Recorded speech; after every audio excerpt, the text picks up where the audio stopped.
So so our next speaker is Kelley, who's just moved across the country, and as I say, he's had a desk for 2 days, which is amazing.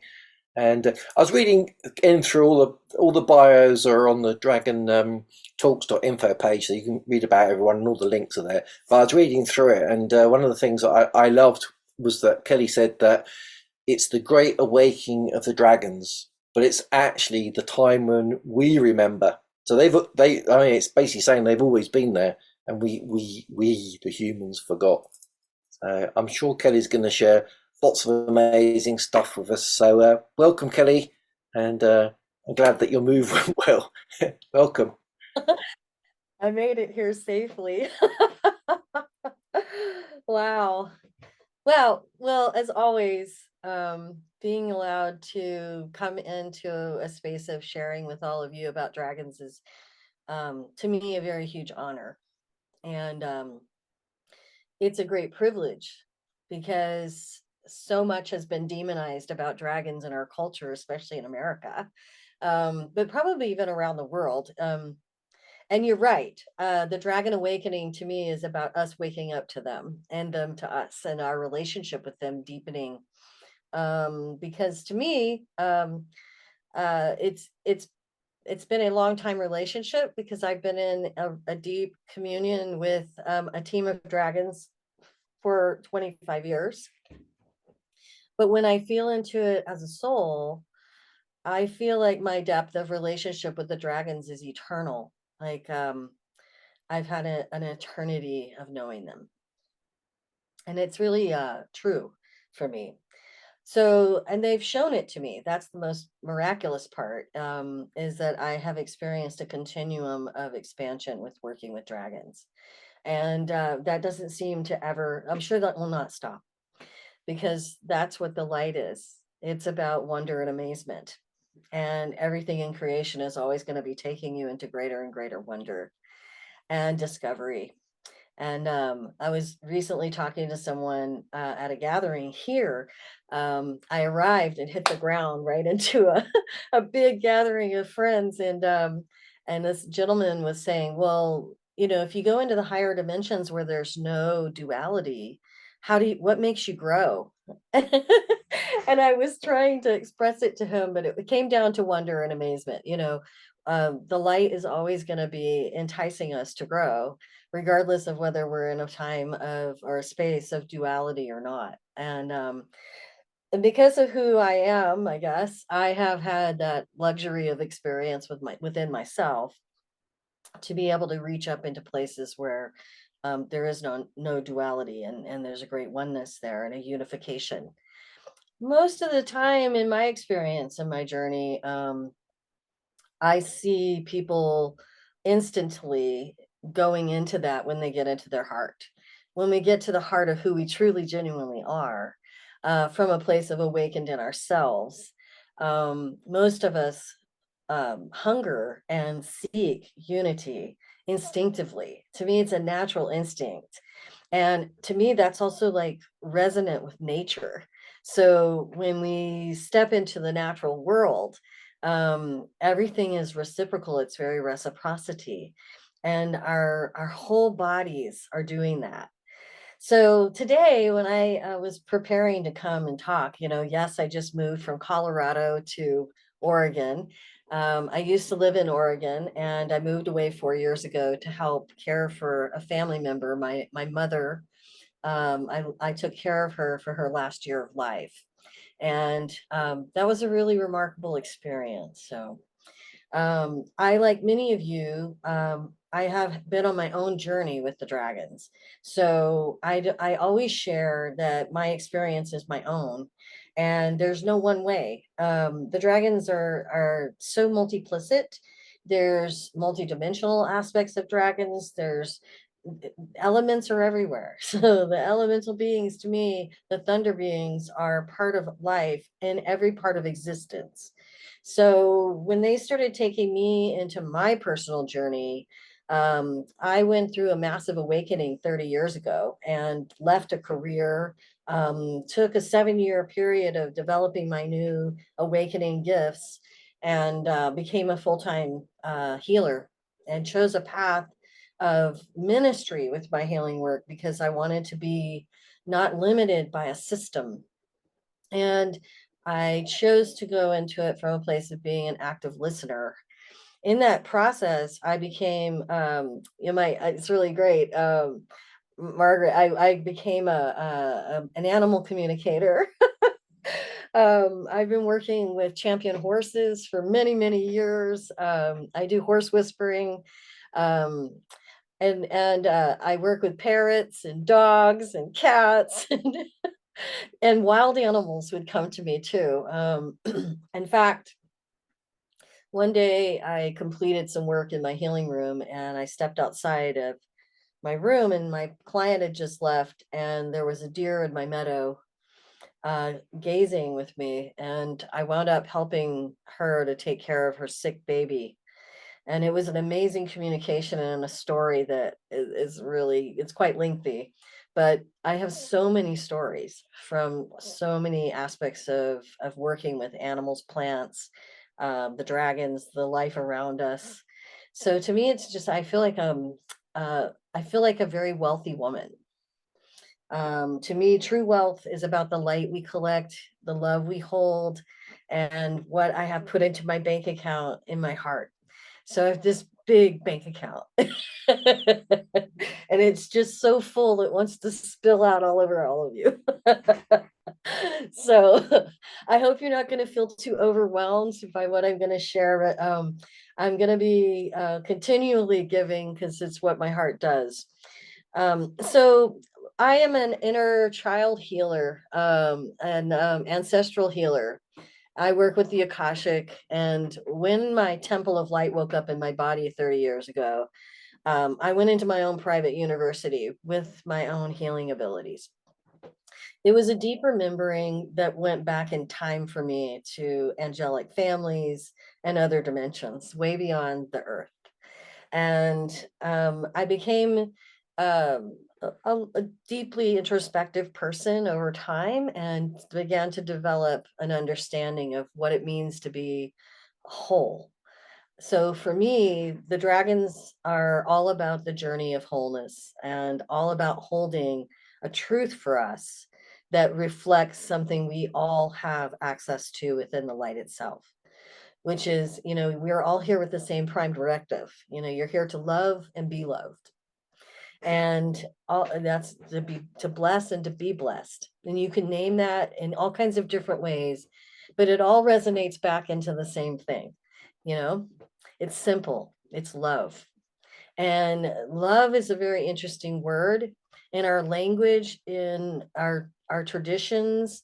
We oftentimes have a hard time understanding love because we don't have enough language about it.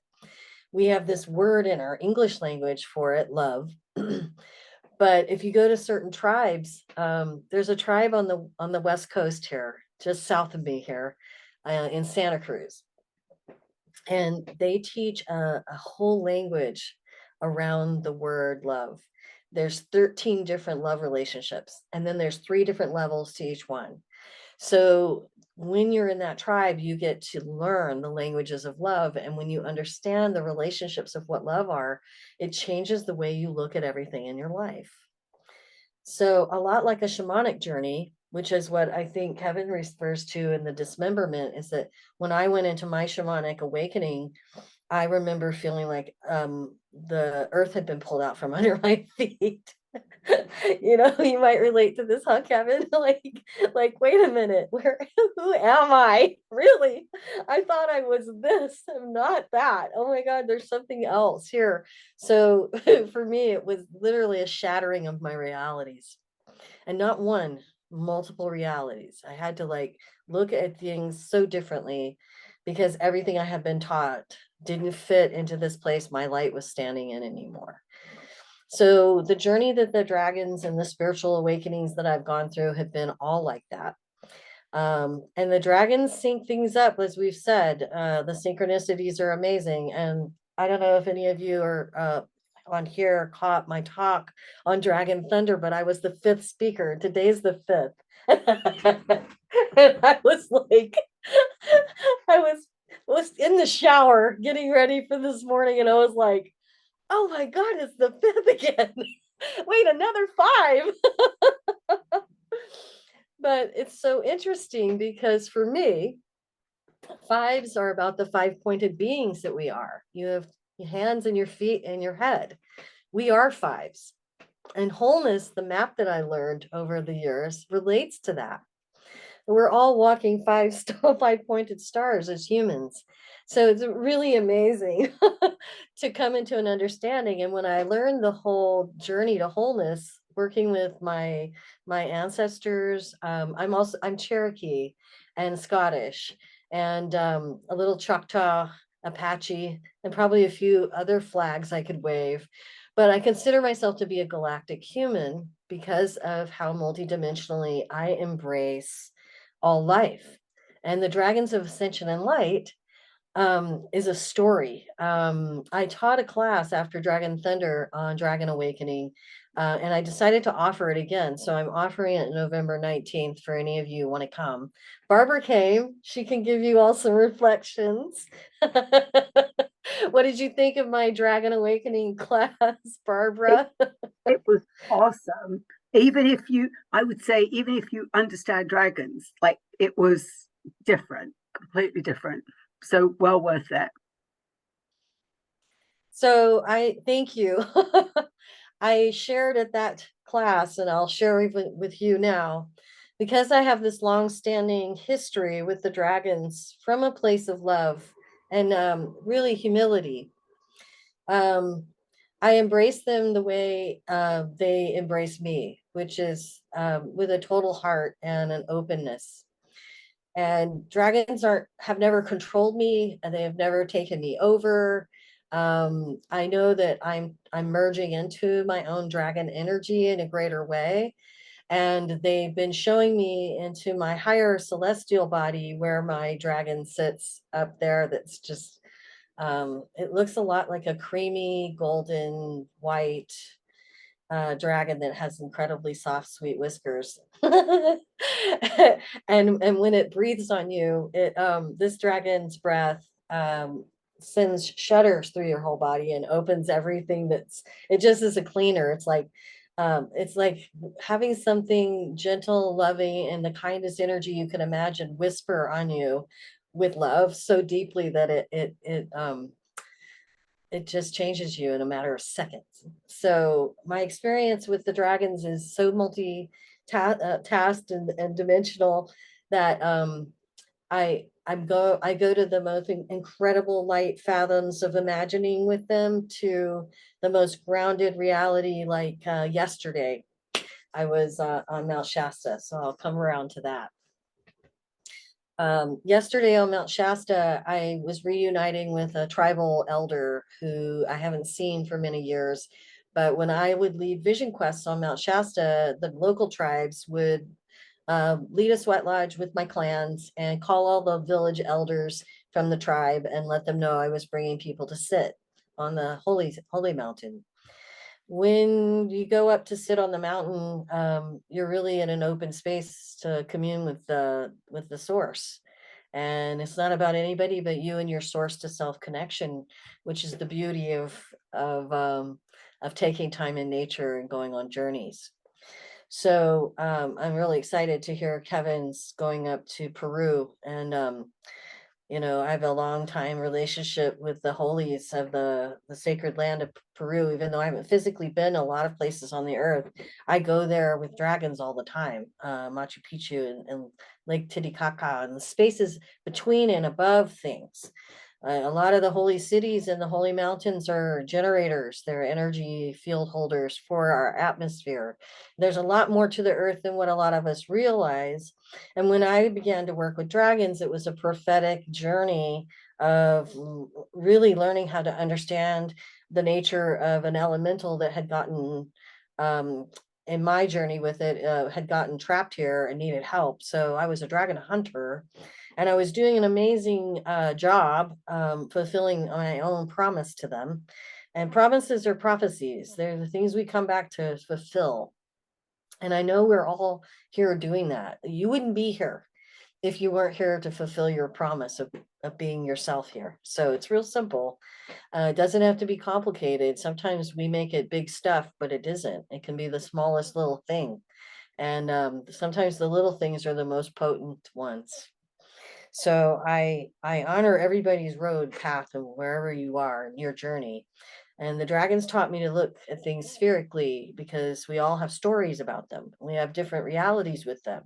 We have different dimensional experiences with them. So I always preface, my sharing with, think spherically. There's always a place for the differences we have to have a place to go. When we see it differently or when we experience it differently, that doesn't make it wrong. And in our humanness, we're so quick to make each other wrong. So what I like to do is open the heart and invite us to see our and honor each other, even in our differences, and to listen from a different kind of space and place. And the dragons have really helped me to learn to appreciate the need to do that, as a fellow human being to you all, and as a brother, sister, a relationship that we carry as one humanity, sharing this great big blue marble we're hurling through space on. As the dragons like to tell me all the time, the earth, it's not still. It's moving. And I'm like, yeah. But I know we need to get still a little bit in our own deep place of listening and communing. And they said, well, yeah, but you're still moving. And they've allowed me to have some very expanded ideas about what's happening. So back to Mount Shasta. I went to reunite with Walking Eagle, who's Kirok, and he turned 72 today. So they brought 72 rock people into the sweat lodge. And I don't know how many of you have been in sweat lodges before, but that's a hot lodge. 72 rocks is a lot of heat. It was also the biggest sweat lodge I've ever been in. It was big enough that there was probably 75 people in there and we could stand up in it. And I've never done sweating standing up before. I've always been sitting in a sweat lodge. So this was it was a remarkable, interesting experience. But on the way home, I had these amazing dragons in the sky and I took 2 pictures. I brought them here. Let me see if I can share my screen. Host, can I share my screen? Maybe you can help me do that. I don't know if I can or not. See if we can make that happen. Yeah, I'll make you a host.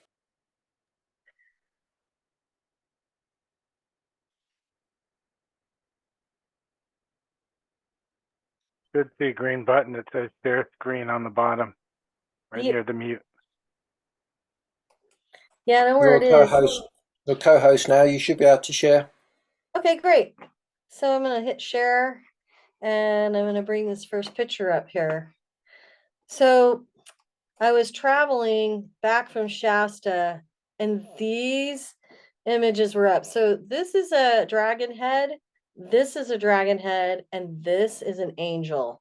And it's like, you can see that there's like an angel here with a hand and it's touching the face of the dragon. So I'm driving back from this deep ceremony and I look up and I'm like driving and taking a picture with my phone. And luckily I had my phone on a little jack that could hold it and I was able to capture this one. And it was just amazing. So I had to share it with you all. Then this one was the other one. Just as I left Mount Shasta, this little pink sky dragon was up in the air and right next to it was another dragon head, a little one right here, and it almost looked like a sea dragon. This one looks like the way you would see a seahorse's head. And I have a deep relationship with the water of life that goes way beyond the earth, and I'm going to share a little bit about that with you all. But these are the pictures I took on the way home from Mount Shasta yesterday.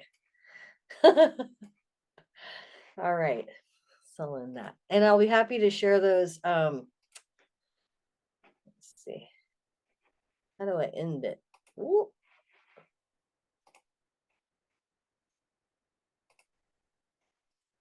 Huh.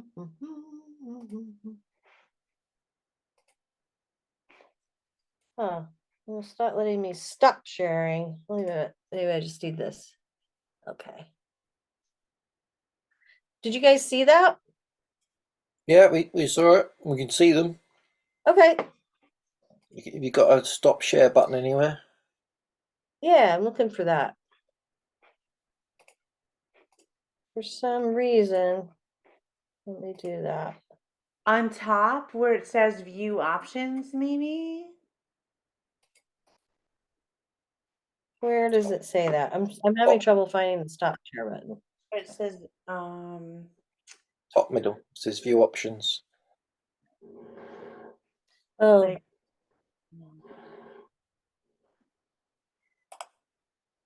hmm. like all the way up top. Oh, got it. Got it. Okay, took me a minute. Found it. Yoo-hoo! All right. It's a little red button next to the little green button, so you know.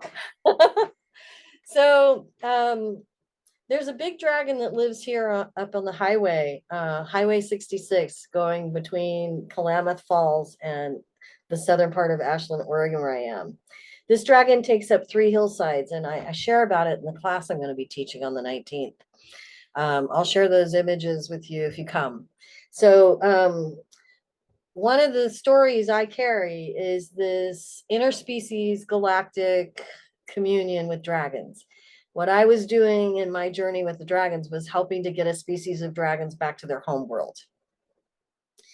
Because there are multiple dimensions of dragons, sometimes dragons through events have come into places where they don't belong.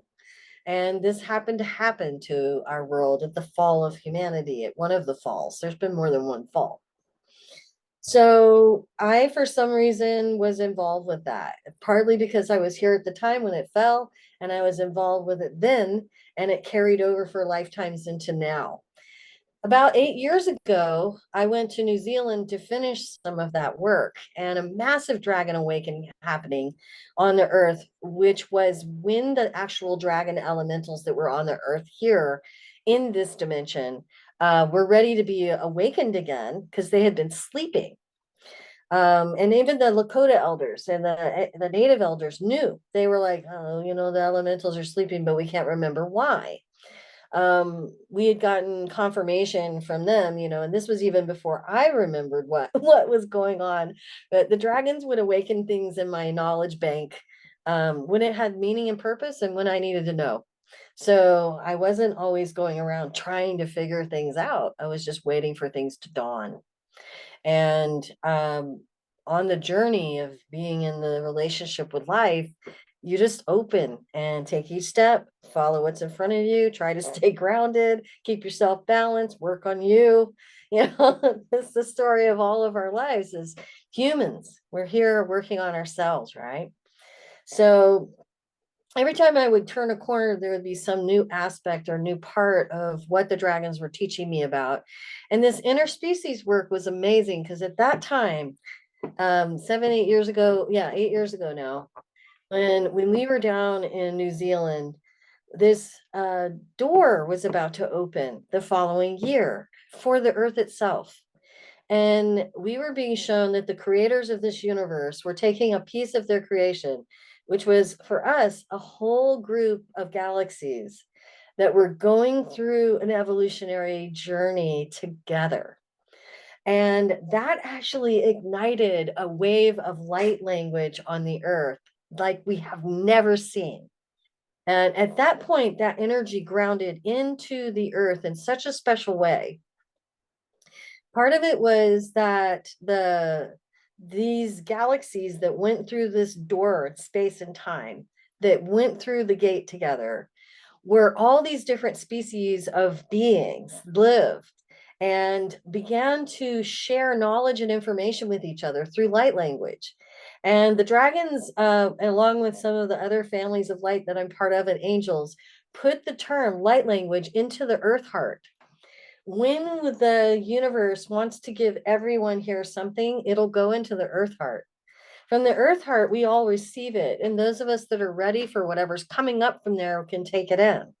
we're always in choice with ourselves because we have our free wills. And in our free will, we have the willingness to say yes and no to whatever's coming up. When something doesn't feel good, you just let it go. When it does feel good, you take it in. And so we learn to work with our inner beacons instinctively. You know, our feeling of when it's good and warm, we're open. When it doesn't, we contract. Those are your inner body beacons. And so we learn how to understand our beacons through our life and through working with ourselves. So the more self-aware you are, the better off you are. Your greatest power in life and the one that you have the most control over is you.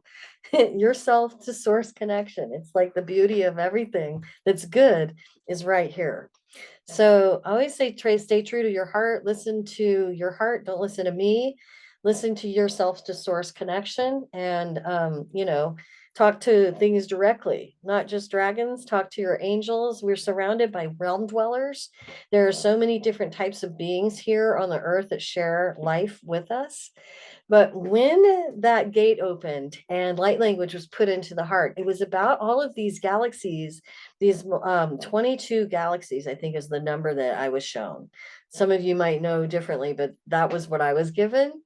And 22 galaxies of species began to communicate. And I was told by the dragons that those multidimensional species of people and beings and different types of terrestrials and extraterrestrials and realm dwellers were all intertwined in incarnating with each other.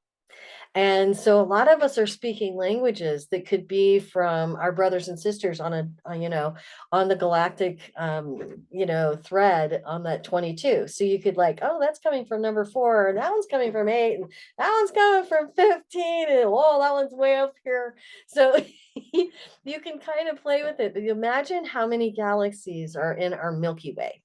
Okay. There's millions and billions.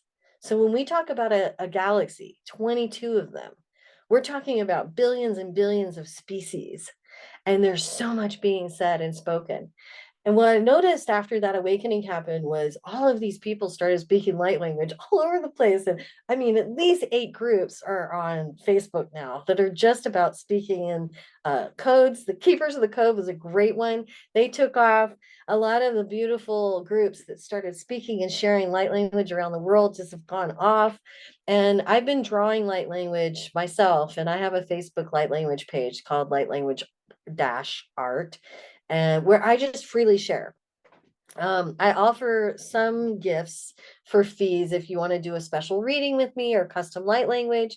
I take your birth information and I do an expanded reading with Zoom where we record it and I sing your light language to you. And that's really amazing. So I've just started offering those, but it's really a lot of fun because when you take your dragon energy and the elements and the angels and the guardians and your guides and your team of allies and the spirits that are with you, and we go into the circle together and into the temple of light, there's no limitation to where we might be taken. And oftentimes we get taken way beyond where most people see themselves.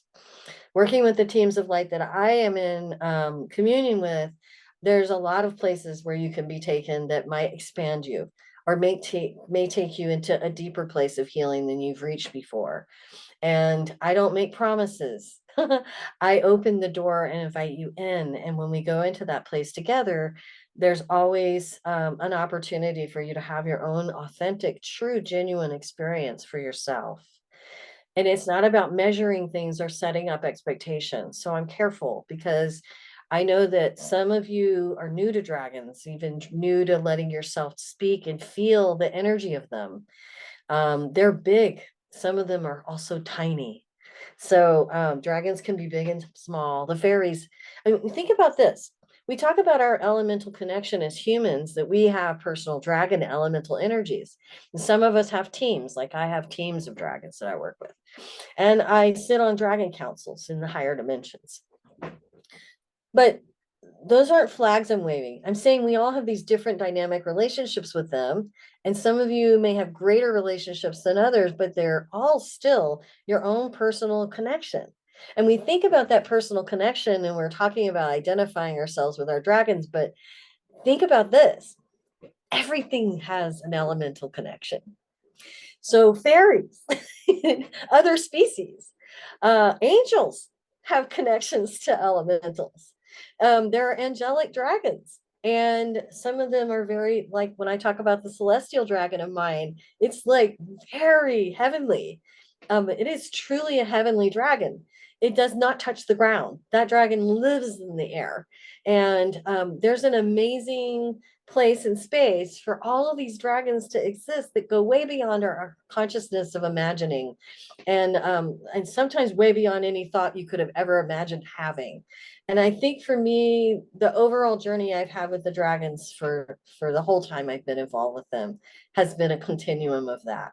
A constant expanding of myself to taken beyond any place I ever imagined being.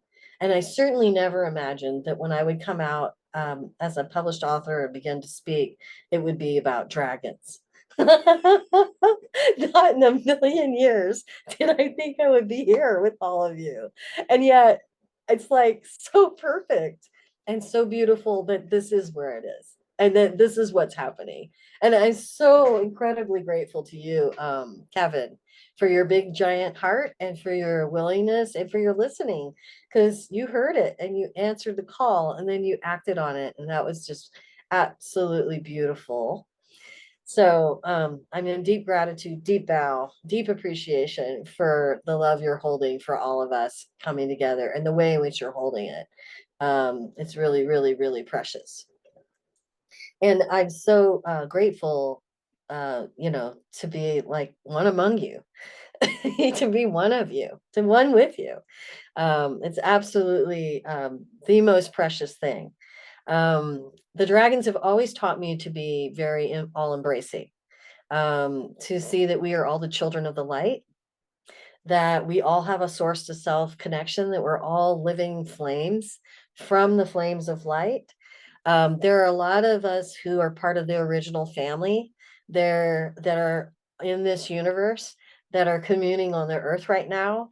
I consider myself to be part of that family. And there's a tremendous amount of completion work that many of us are doing with this universe to help this universe to grow. The universe is actually growing, and there is a great purge happening on the earth right now related to shadow. So Larry, when you were sharing earlier, that cleansing that someone else mentioned, I didn't catch your name, I'm sorry, but the woman who came on and mentioned how Larry's channeling was clearing, sharing in light language was cleansing the earth. I totally resonated with that. Yeah, it was deep. And I commune with a lot of healers around the world. I don't openly share this very often, but I have some private groups that I get together with for the purpose of healing and singing and sharing light for this universe and wherever we're sent. I've been doing transformation work with reptilians, lower world dragons, getting the interspecies moved to the right place, working with galactic families of light that are coming into the earth, sometimes working with galactic agreements with those that are called ambassadors. I do a lot of work with soul carrying. Many of you might not know what that means, but it's a very elevated, higher light principle where certain beings carry souls to be incarnated places. They call us the mother of souls. So some of us are here to bring greater lights into position to be reincarnated. So some of us are doing that work. Some of you may be doing that work. Some of you may feel a piece or a thread of what I'm talking about landing in you right now in a way that never has by anyone on earth. Because a lot of people don't understand these things. When it's happening with you, you've never had a place to put it or anyone you could tell about it or talk to about it. So when I have gone into sharing on the higher levels, working with the multi-galactic aspects of life, it's oftentimes because there are things that are ready to be shared. So that one just came out of my mouth for a reason for somebody here. But I want you to understand, a lot of us are here doing very deep work to help this whole experience to happen in greater ways. And it's all about raising the love, right? Coming into greater and greater love, and to share greater love with each other, and to understand that our dragons are here to help with that. When the dragons that were asleep woke up, part of why they go into such a higher frequency and are considered to be ascended is because they were left sleeping in their actual bodies down here. When I mentioned that dragon on the highway up here, that dragon looks like a great big giant Falcor dragon from this never-ending story, with his eyes closed. He has big horn on the top of his nose, and you can see his humps, and he covers 3 hillsides, and you can see this little hook that is his tail.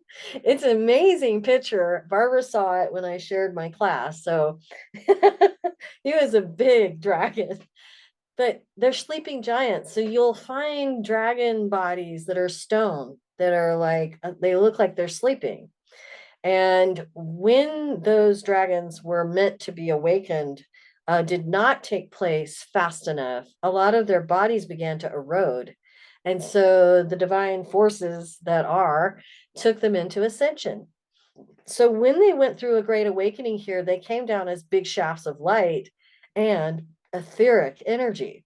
So there's a massive amount of spiritual awake dragons on the earth with us all, over 150 million of them on the earth, that woke up, that were connected and seated in various places on the earth.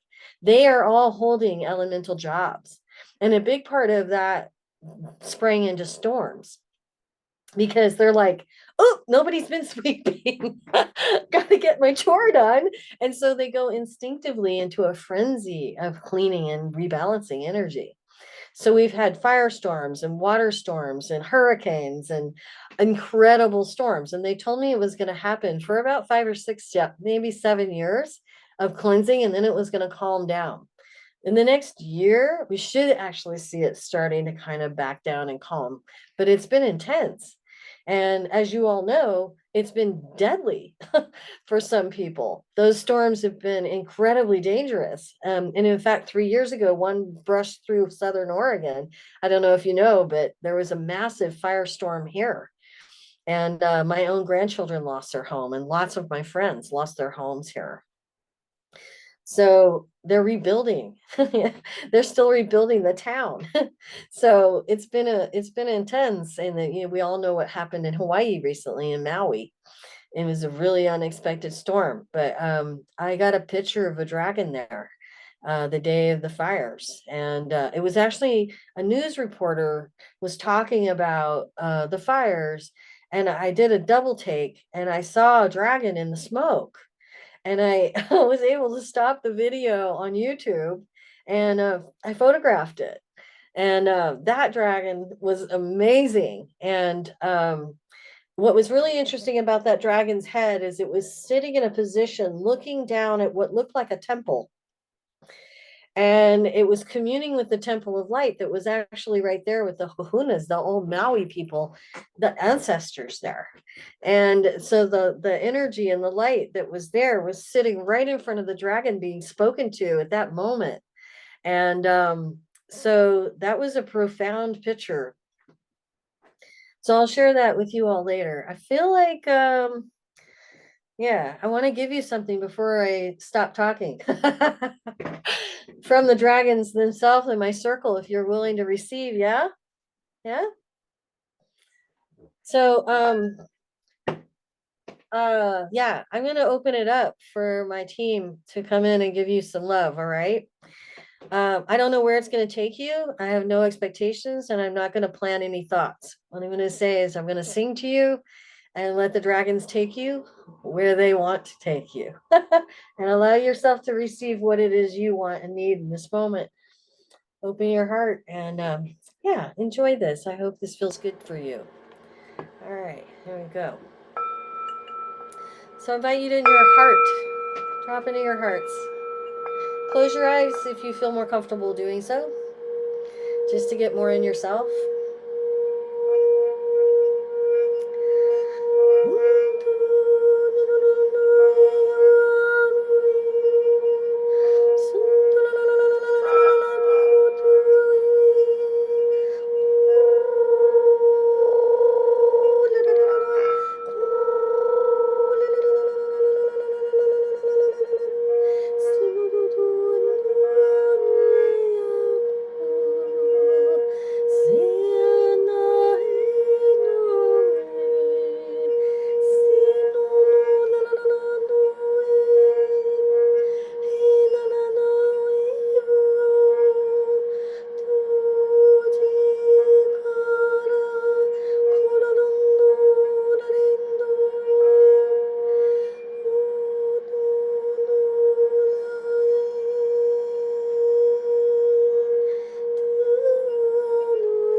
Ushkipina, Atikiana, Akatoshkoski, Miana, Awaishi, me away cheese, he sees. Miana Kato Ushkula, Miana Kata Alai, Miakoya, Hapiana, Katoshkosk. Amia Achushki, Skamana, Ata, E, Piana Kata Ato, Hemia Ato Ushkan, Aina Kata Ayana, Alayamana, Washki, Miana Katashku, Emiana Kata Ashko, Hey, Atatashku, Ko. Epiana kata ashku, emiana kata shkiski, emiana kata okoto, emiana ariana kata ashku, na, emiana otu piana kata, eshkena no koto upiana na, eshkia penana akatiana na, epiana kata ashkuski, emiana atashku, elalana kata ora, o apiana kata akweski, eshkiana na hautuko. May we see greater peace on our earth and greater love happening in all hearts. And may we see our brothers and sisters all finding their way to their paths and knowing who they are, and that great awakening happening for this earth, for the well-being of this planet and everything else beyond. I hope, Ashe. So be it. Amen. Thank you.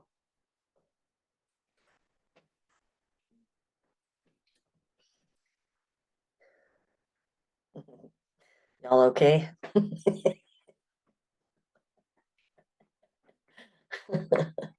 Woo! How'd it feel? Was that some love?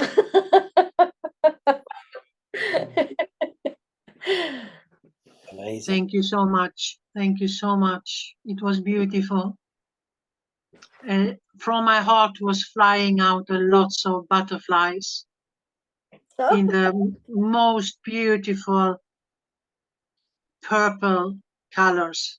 It was beautiful. Thank you so much. I'm really touched. Thank you. My angelic family closest to me here on the earth are the butterfly people. Yeah. They're from Venus. Yeah. We're from Venus. Yeah. Yeah. Yeah. Great. Oh Whoa. my God, Kelley, that I just have to say really quickly, I literally just wrote down about sending the butterfly codes to Hawaii and got butterfly people. And I'm one of them too. So it's just like all like I literally got an image real quick of you and I standing in a circle and being surrounded by the Sophia dragon circling around us. And then the next image, and that was a while. We were like in that space for a while. And then the next was in the water with the water dragons as mermaids. Mm. So, and then I got send the marine codes to Hawaii, send the butterfly dragons to Hawaii. So we got all the butterfly people and then the butterfly dragons, and I don't know a lot about them, but I just know that there's some kind of connection between the butterfly beings and the butterfly dragons. Do you know anything about that? Yeah. You do. Yeah. The butterfly people live in the etheric realm around Venus, and they also exist throughout the universe. They live around every planet. They're part of the realm dweller family of communion. So you can be from the butterfly people from different planets, different systems, different dimensions. Like I met a sister who was connected to them, and she's like from Pluto. So way over there, but we're deeply connected, and they have a little bit of a hive-minded consciousness that they share. But the interesting thing about the butterfly people is they can turn that on and off. It's a very unique thing. They can actually switch on when they want to share everything with each other, and they can switch off when they don't, because they can be their individual energy, and they only share what's most frequency available and beneficial. So they're very conscious about what they share in the hive. And so it's very interesting that they have that power and that awareness. So they're very purposeful, and they're extremely elevated as species, highly evolved angels. and beautiful, and they live throughout this, and they do exist beyond this universe. But I'm just speaking to them right now from this place. And I've had a lot of images of dragons with butterfly wings, and it's really funny because I always see rainbows, and I'm always like connecting to them with rainbows because they are all the rays and all the frequencies. They taught me there are 9 frequencies of humans on the earth, and of families of light. And so most of us are out shopping to find our and I mean that not in the literal sense. I mean that strictly figuratively, folks. We're looking to find each other, and some of us carry all the rays, and so the butterfly people are very like multi-rayed. They carry all the 9 frequencies. So those of us who do that oftentimes find that we can be relatable to a lot of different people because of that. So I wouldn't be surprised if most all of us are very connected to that here. So because you all are so special and everyone's very special, so are your gifts. It's so beautiful. Thank you for letting me share with your hearts, and being willing to receive from my heart to yours. I am offering a class, another Dragon Awakening class. It's 2 hours. It's on my website, which is lovewisdompower.com. I'll put it in a link for it. But another thing I'm doing right now that I've landed is I'm finishing up a course for Dragon Temple Light journey. So I want to take a group of you on a very special experience with me that I haven't done with anyone. This is going to be bending time and moving from temple to temple with dragon riding, literally going on our dragons together into these very high elevated temples. This is not for beginners. This is for people who are ready to do very deep, expansive work with themselves, because when we enter these temples, a great deal of expanded remembering happens within yourself. I'm very purposeful about when I do this, who I'm doing it with, and what we're doing. The dragons are guiding it. If you're guided to do this with me, trust me, it's because you're supposed to be there. This is the kind of thing that will happen. It'll be like you're one of us and you're supposed to be in this journey. So I'm not talking about beginners from a place of whether you just met your dragon or not. I'm talking about your soul. All of you have to measure for yourselves, where you're at with your soul light. You can be ancient. You can be millions of years old and just feel like you're beginning to do something here. That doesn't mean you're a beginner. It means you're an old soul. You just haven't remembered much yet.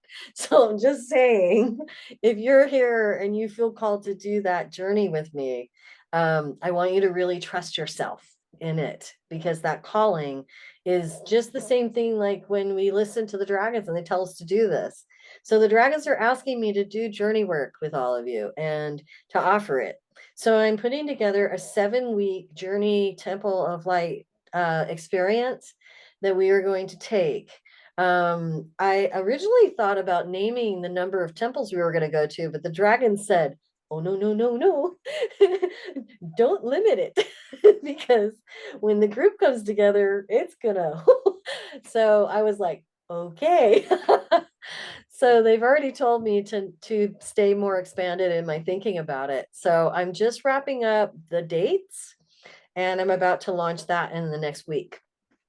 So be looking for my website in the coming week to see that posted. And if it feels like something you want to be part of, you'll have time, because it's going to start in December.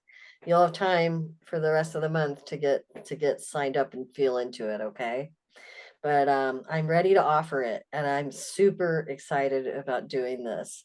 I also know that I'm meant to travel and go places. So what you shared, Dina, about seeing us standing in water, I'm an initiated water mother, tribally. I've been initiated by 4 different shamans. I've studied with 4 different tribes. I've been adopted by them all. I'm adoptable. Just so you know. You can adopt me if you want me. So, but my point is that I have multiple mer bodies in the higher dimensions. And I mentioned something about water earlier to you all. Water is oh, it's just like clouds, okay? There is so much more for us to understand about the power of that element. And yes, Dina's picture. The water dragons and the water elements to me are now multidimensional gates and passages, because I can move through through time and space, through water, and through a water world. There's an actual place in the multiverse that is complete, and there's more than one of these. But there's one of the higher dimensions that sits just below the celestial family of light, which is the source.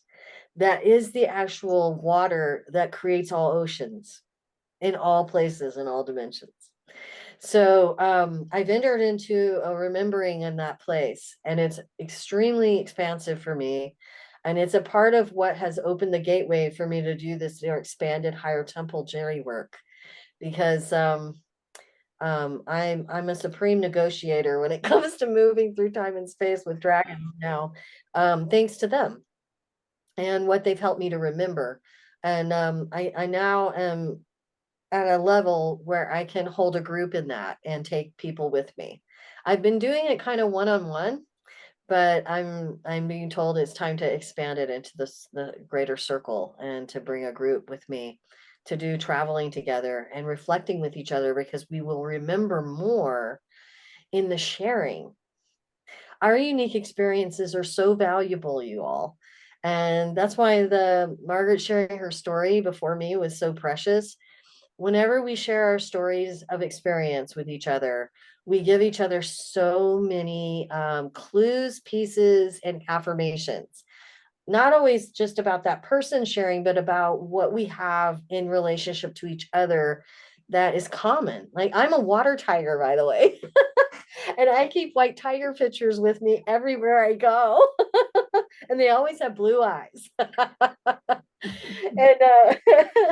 so, so yeah, there's just so much more. I could talk for hours. I could keep you guys here for a week. But I probably need to stop, huh, Kev? Well, you can come back again, can't you? We've got more dates, so. The timing of this was so precious, and it was so great. I was like thinking, I'm moving, I'm going to be getting settled, I'm going to be like opening the door to do more sharing. And I wrote to Kevin, hey, and he goes, hey, I've got an opening.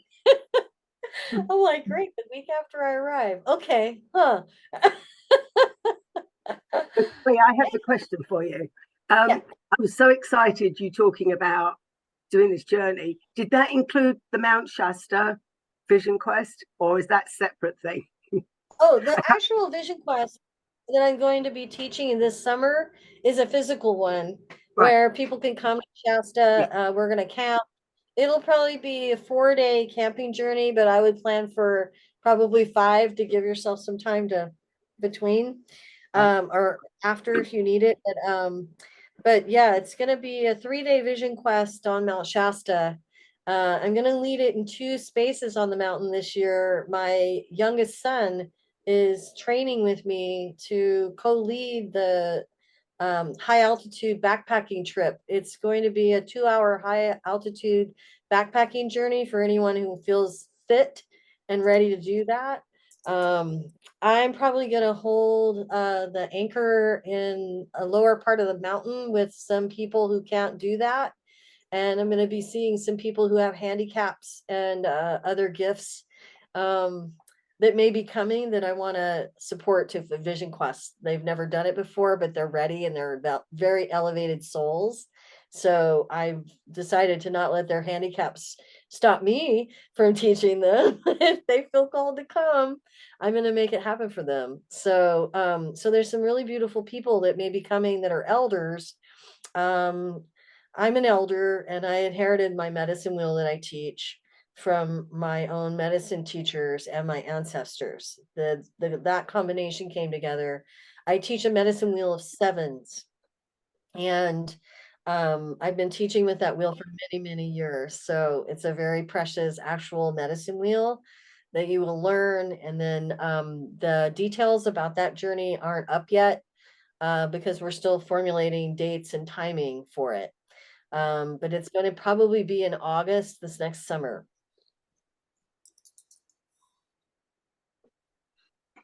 Okay. Sounds Thank amazing. you.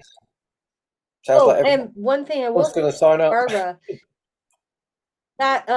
that journey will the Temple Light class journey work still might involve Shasta. That is probably a temple we could visit. So I know you might know, but I've literally said I signed up a while back because when you were talking about it the other day, I'm like, yes, I'm going to do it. You didn't even know the dates. I was like, yes, I have to be there. So whatever that happens, but yes, and like Kevin said, like sign me up now because I'm going to do that. Yay! I'm putting you on a list. Yes, do. Okay, awesome. And any of you who feel the call, let me know, and I'll make certain that you get in the loop for knowing when it's detailed out, and I'll happily send it to you, any of you. Okay. Perfect. As soon as you got that link, just send it to me, and I'll stick it all over the websites and in Dragon Thunder and let people know. So, and I'm sure they'll be on the website checking you out anyway. So that was a beautiful share. Thank you very much for your time and for doing it after you just moved as well. And come on, everyone, send lots and lots of love to Kelley. I know you want to. Let's send her lots of love. Yeah. Thank you very much for that. But yeah, thank you to everyone. Thank you to Larry, to Dina, to Margaret, and to Kelley. And you guys make my job nice and easy. I just have to turn up and you do all the wonderful talking, and I just have to grumble in the middle, which is beautiful. So it's beautiful to see everyone. And of course, we're here every month, and we're at the dragontalks.info. So pop over and check it out and see who's coming next, and it often changes. But if anyone else wants to come and talk, then please do.